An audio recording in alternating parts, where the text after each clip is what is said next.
Tēnā koutou katoa. And good evening, fellow citizens. It's terrific to see so many people here tonight. And what a special place, a special sacred place of Christchurch to have this seminar.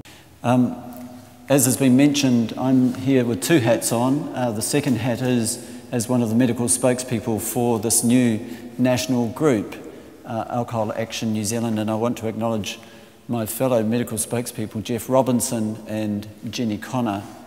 And here's the website that you could go to for more information.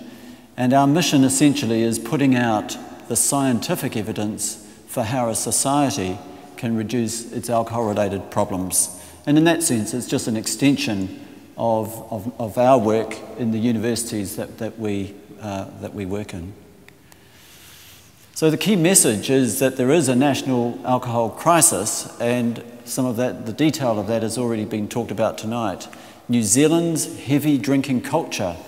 And if we want a safer place to live for ourselves and for our children, then we need to find some new middle ground between where we are at the moment, the excessive commercialisation of alcohol, what Sir Geoffrey Palmer has called the unbridled commercialisation of alcohol, and of course the other extreme where we don't want to go. We don't want to go to prohibition. We need to find some new middle ground. And that new middle ground would be found if the government enacted the 5+ solution, which I'm going to mention at the end of this short talk. New Zealand's heavy drinking culture, essentially is the set of collective attitudes and behaviour of the 700,000 heavy drinking New Zealanders.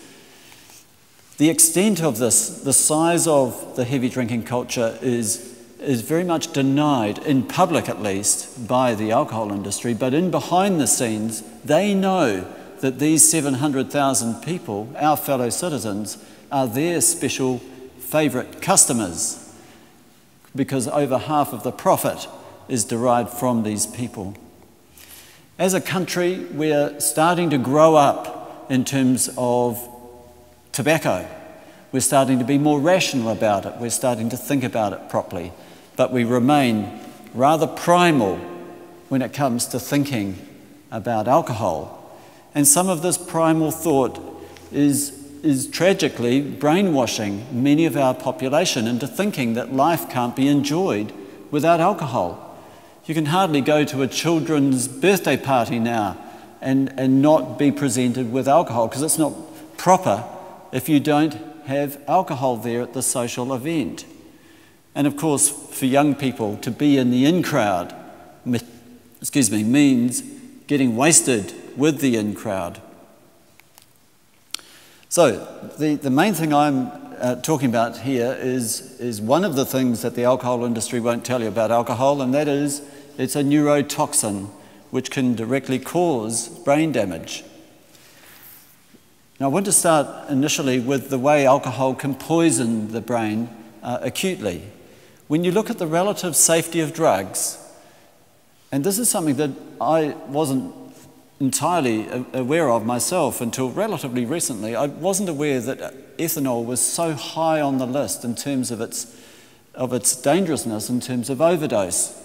The safety ratio is a ratio where you divide the lethal dose by a typical recreational dose, and you can see that alcohol is closer to heroin than it is to ecstasy, and it's a long way away from cannabis. And when the King's College student who drank a bottle of vodka and died, what was he doing? He was poisoning the respiratory centre in the medulla. Now the medulla is the extension of the spinal cord turns into the brainstem just at the base of the skull, and just inside there is this medulla, which has neurons in there that turn on to make you breathe in, and then others turn on to make you breathe out. Alcohol poisons those nerve cells, so that if you drink somewhere between 20 and 30 standard drinks rather quickly, as that very unfortunate student did, you can poison your breathing centre and die. And not enough New Zealanders know that. Now, another part of the brain that gets poisoned by heavy drinking is the hippocampus. In fact, we've got two hippocampi, one on the left, one on the right, and it ceases to amaze me how much young people seem to delight in poisoning their hippocampuses on Friday and Saturday nights. Because if you can't remember the next day what happened the night before, you must have had a good night. And this is the basis for memory blackouts. Now, what's been found in research recently, 10 years ago now, time flies, is how the hippocampus has been affected by heavy drinking. On the left-hand side here is a normal comparison subject. You may not be able to see it, but there's a nice spongy hippocampus here. On the right, I should say, is the hippocampus of someone with an adolescent onset heavy drinking. And it's a shriveled up. You can see it down here even more. The hippocampus gets affected by heavy drinking, and that's that very special part of the brain that lays down new memories. It's a very precious part of our brain, of course. But the most important thing I want to draw attention to in terms of the neurotoxicity of alcohol is the effect on the unborn child. And this is a most tragic slide because it's showing 4 dear wee children who, through no fault of their own, have suffered brain damage because their mothers drank alcohol during pregnancy. The brain, in fact, is developing right across the whole of pregnancy. So drinking alcohol is dangerous for unborn children right from the word go. And this slide, you can see it, right across from the beginning of implantation right through to the end of pregnancy.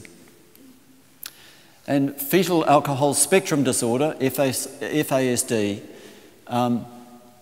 FASD brain damage consists of 2 things: the cognition, so thinking, and behaviour. And these things, learning, memory, executive functioning, in other words, being able to direct with rational thinking, and then behaviour, hyperactivity, impulsivity, poor communication, and social skills. These are affected in people tragically damaged by alcohol when they were not even born.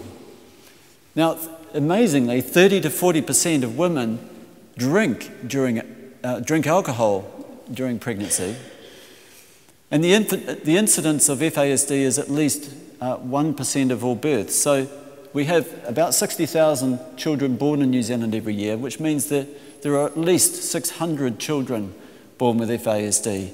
But recent research shows that it could be 3,000 or more, a remarkable level, and it's kind of subterranean in our child services.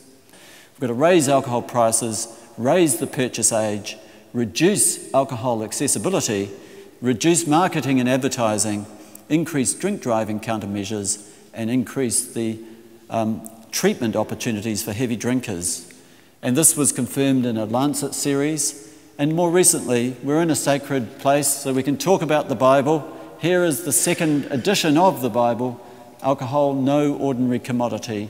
This is what has influenced Sir Geoffrey Palmer so greatly in his fantastic blueprint, and we now wait for the government. And the last thing I want to say is that many people think that a lot has been achieved over this last year or so in terms of raising awareness. I want to say we haven't achieved anything yet. We won't achieve anything until we get new liquor laws. So I want to join others, my fellow speakers here, in reaching out and asking you to help us in really promoting new liquor law. We have a once-in-a-generation opportunity this year in New Zealand, and I hope that you will join us in putting a submission in at the end of the year. Thank you very much.